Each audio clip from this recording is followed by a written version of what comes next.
Bonsoir à toutes et à tous, heureux de vous retrouver pour la tranche info.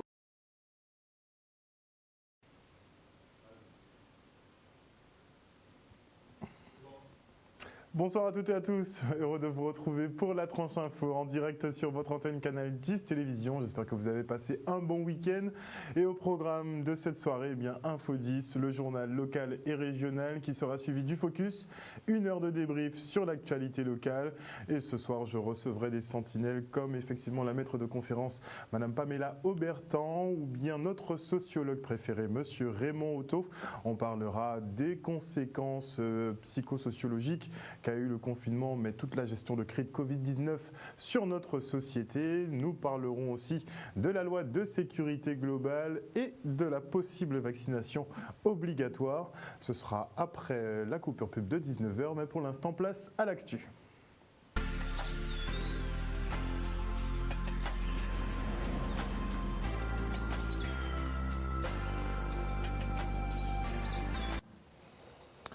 Nous sommes le lundi 23 novembre 2020 et on débute effectivement avec ces faits divers. Le week-end a été assez mouvementé avec notamment cet accident de chantier qui est survenu samedi après-midi dans une carrière à Sainte-Anne.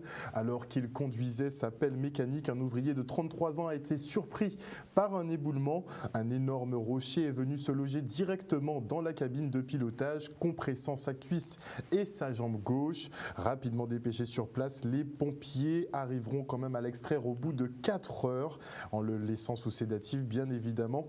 Puis ils l'ont acheminé aux urgences du CHU de Pointe-à-Pitre où il a été pris en charge. Et bien heureusement, il semblerait que son pronostic vital ne soit pas engagé, mais il souffre quand même de multiples blessures.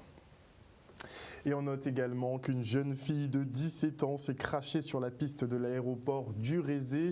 Cette dernière a perdu son train d'atterrissage, mais plus de peur que de mal, elle s'en est sortie quasiment indemne. Et entre confinement, mesures barrières, port du masque et restrictions diverses et variées, le quotidien des Guadeloupéens a drôlement changé. Nous nous sommes donc demandé si vous viviez et consommiez différemment et de manière durable depuis le confinement, déconfinement. Les réponses dans ce micro-trottoir de Michel Depape. Ça a commencé depuis bien avant ça. C'est plus pour ma santé qu'autre chose, mais pas par rapport au Covid particulièrement. Pas vraiment, non. Pas du tout. Toujours pareil, je cuisine à la maison, quoi. Donc non, si, on va moins au resto, c'est tout. On boit moins d'alcool, parce qu'il y a moins de bar, et c'est tout. Oui, je consomme plus local.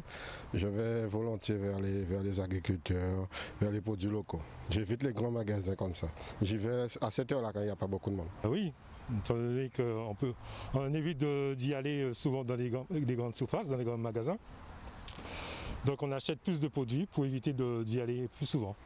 Donc effectivement, ça change de ma façon de consommer. Oui, on consomme moins, parce que moins d'argent.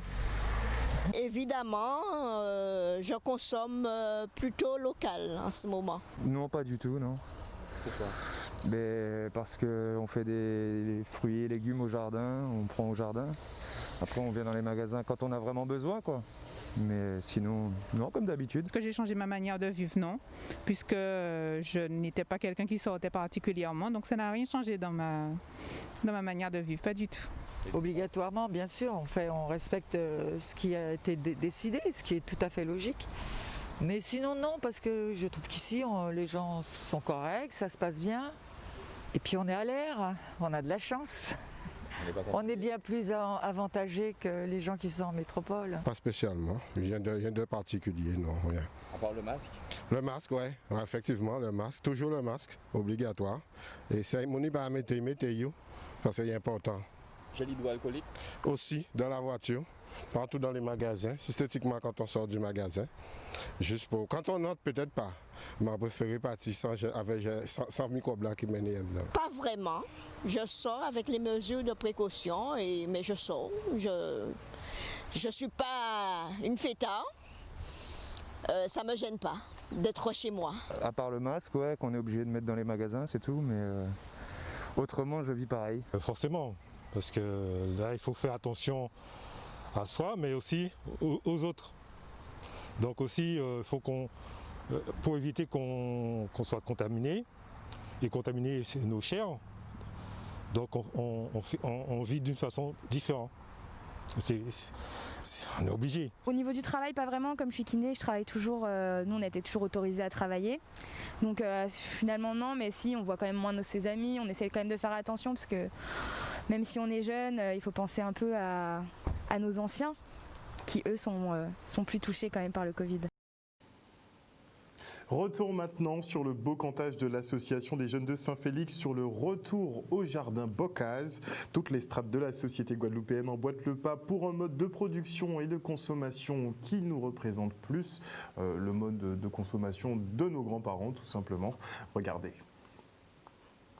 En créole, c'est d'échanger, c'est un beau cantage, c'est de pouvoir mettre en valeur nos produits du terroir, c'est de pouvoir mettre en avant nos agriculteurs, mais c'est surtout aussi de pouvoir conseiller avec des intervenants de qualité la possibilité de dire aux Guadeloupéens consommer local, mais consommer aussi des produits bio, consommer des produits qui vont faire du bien à notre corps, à notre santé physique et aussi à notre santé morale par rapport à cette situation Covid que nous connaissons actuellement. On va beaucoup s'inspirer des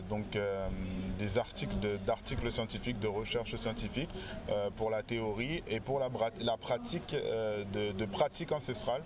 Donc on va essayer de juxtaposer un petit peu les deux de façon à continuer le travail de nos anciens et d'apporter plus d'informations auprès de la population et surtout rendre cette pratique accessible un peu à tout le monde. Nous ne pouvons qu'encourager toutes les associations du gosier avec lesquelles nous travaillons, mais aussi des associations extérieures à notre belle commune du gosier. Ça complètement visible parce que c'est pas normal que nous allions chercher dans un supermarché, dans une grande surface, tout ça nous besoin.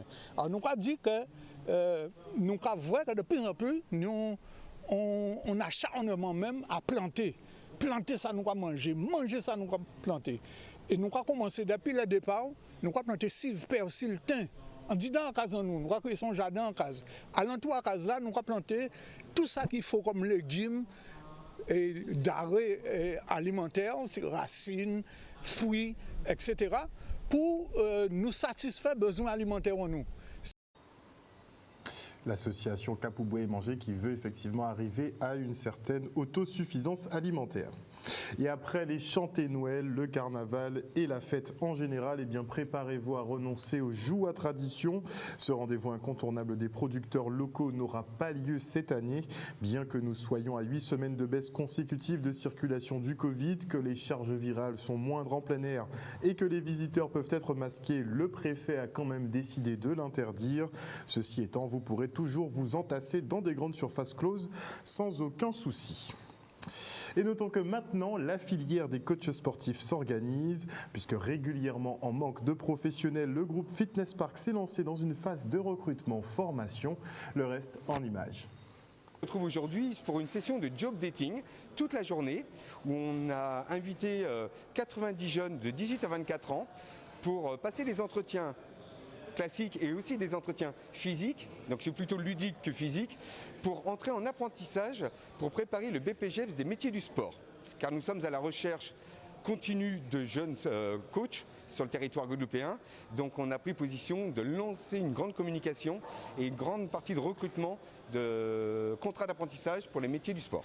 Aujourd'hui, on est sur un job dating, parce que nous, à Calamus, on a énormément de jeunes qui viennent nous voir, je veux être coach sportif, je veux être coach sportif. Donc beaucoup de personnes qui sont intéressées par ce métier-là, par contre pas forcément avec une vision de ce qu'est le métier. Donc aujourd'hui, j'ai envie de dire, sur une présélection, on est sur un premier filtre, si je puis dire, c'est-à-dire qu'on va vérifier si le candidat il sait bien dans quoi il s'engage. On ne vient pas ici pour pratiquer les activités de la forme, mais on vient ici pour devenir un professionnel et encadrer cette activité. L'initiative est née, c'est que ça fait un an et demi, on s'est aperçu qu'on avait du mal à recruter des coachs dans nos salles. des coachs dans nos studios. Et qu'aujourd'hui, sur le territoire guadeloupéen, on est en carence de jeunes coachs guadeloupéens. On a cherché des acteurs qui pouvaient nous accompagner. On a rencontré Pôle emploi, on a rencontré la préfecture et le CFA Calamus. Avec ce partenariat de Fitness Park, on a la chance d'avoir un plateau technique où ils pourront être en pratique ici et en formation aussi avec nous sur Calamus aux Abîmes. Du coup, moi, j'ai l'habitude de faire du sport avec mes amis au quartier.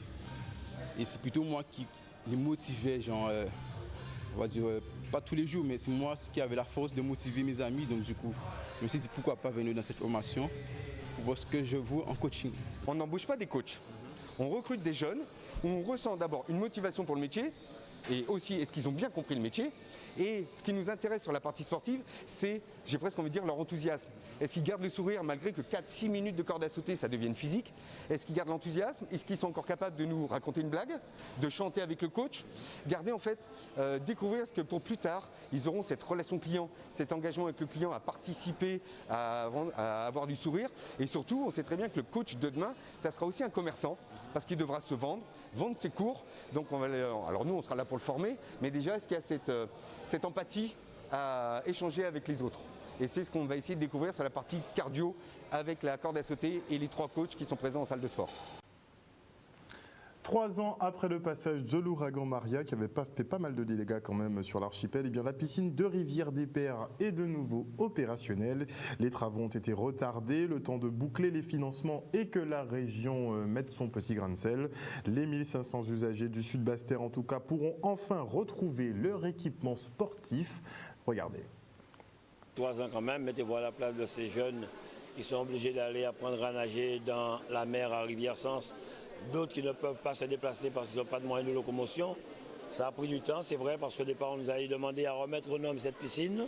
Et de remise aux normes, nous avions dû tout refaire. Carrelage, clôture, vestiaire, moteur. Donc aujourd'hui, c'est une belle satisfaction. Et je pense que les 40 000 enfants du côté de la Basse-Terre seront vraiment satisfaits dès lundi pour pouvoir revenir ici et s'approprier cette piscine maintenant qui vraiment fait la fierté de la Basse-Terre. Il y avait des remises aux normes, des mises en conformité à faire et donc effectivement ça a pris du temps. Bon, après se sont rajoutées là-dessus les difficultés financières qui ont fait que les choses sont traînées et grâce à la région j'allais dire et puis à l'État puisque la région a mis plus d'1 million d'euros sur cette opération, l'État un peu plus de 5 millions. Heureusement quand même l'État nous a accompagnés, mais comme je le dis, ce n'est pas une question de seul ou pas seul, ce qui est important, comme je l'ai toujours dit, c'est de travailler pour la Guadeloupe. Ce que nous faisons ici, ce n'est pas pour ni Basse-Terre, ni Baïf, ni Trois-Rivières, c'est pour toute la Basse-Terre, pour tous les enfants de la Basse-Terre. Et dès le mois de décembre, ce sont les travaux de la piscine de Pointe-Noire qui vont démarrer pour plus de 700 000 euros, où l'État encore accompagne. Donc je suis vraiment très satisfait de tout ce que nous faisons. C'est une renaissance pour le cercle des nageurs de la région de Basse-Terre. C'est aussi une renaissance pour les 1500 familles qui sont licenciées au CNRBT, qui pratiquent dans 10 disciplines sportives, dans 22 pôles d'activité, de la natation de loisirs à la natation de compétition, natation santé, bien-être, forme, donc des plus petits jusqu'aux plus âgés, depuis 6 mois des bébés nageurs jusqu'aux seniors, et également des personnes valides comme des personnes porteuses d'handicap. C'est complémentaire, je crois qu'apprendre à nager c'est important, c'est une des obligations. Moi je suis aussi responsable des écoles, puisque nous avons des écoles dans le territoire de Basse-Terre, et ça fait partie d'une des obligations pour l'éducation nationale, c'est que tous les jeunes nagent, apprennent à nager. Donc nous allons déjà mettre en place un planning avec la communauté d'Aglo pour permettre aux écoles de Basse-Terre et du Sud Basse-Terre de profiter de cet outil. Voilà, chers téléspectateurs, nous sommes arrivés au terme de ce journal qu'on va clore assez rapidement, mais il y a une raison à ça puisqu'on va entamer effectivement l'aspect psychosocial des effets de la crise et de la gestion de crise du Covid-19. Ce sera juste après la coupure pub. En tout cas, merci à vous pour votre fidélité à ce programme. N'oubliez pas que sur Canal 10 Télévision, vous faites l'information que nous diffusons. Le journal revient demain à 18h30. Passez une bonne soirée à l'écoute de nos programmes. À tout de suite.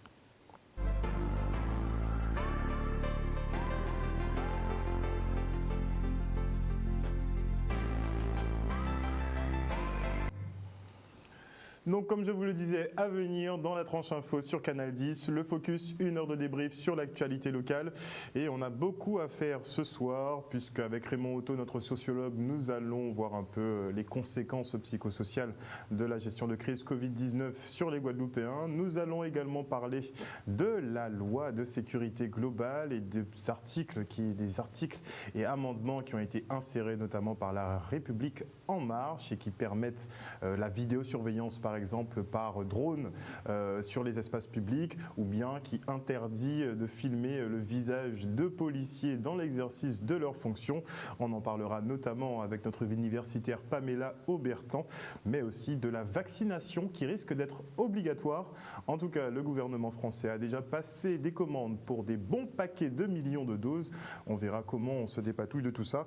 Et avant la coupure pub, je dis bonsoir à Patricia Gélabal, bonsoir à Mario Lambert, bonsoir à Dominique Landry, bonsoir à Marcel Neuilly, bonsoir à Christian Dorothée, bonsoir à Marcelin Coman, bonsoir à Fabien Nebo toujours en train de gueuler, bonsoir à Patricia Châtenay-Rivaudet, bonsoir Patricia, on se retrouve mercredi avec Patricia Châtenay-Rivaudet, on parlera de violences faites aux femmes, bonsoir à Sèvres Cité, bonsoir à Marie-Hélène Borès, bonsoir à Marie-Annick, bonsoir à Rigaud Delaney, bonsoir à Rose Prosper, bonsoir à Mazoula Merluche, bonsoir à Mézina Hamlet, bonsoir à Alicia Ravin, à El Bueno, à Georges Toussaint, à Socrate Coco, à Colette Ménade, à Dany Coco des Îles, à Georges Toussien, à Lydia Luce, Bob Franck Philippe, enfin bonsoir à tous ceux qui sont connectés sur les réseaux, merci vraiment de nous suivre, ceux également qui sont sur l'antenne de Canal 10 Télévision, on se retrouve tout de suite là, après la coupure pub, on parle des conséquences du Covid sur nos têtes et aussi de la loi de sécurité globale qui, selon tout le monde, serait visiblement liberticide. A tout de suite.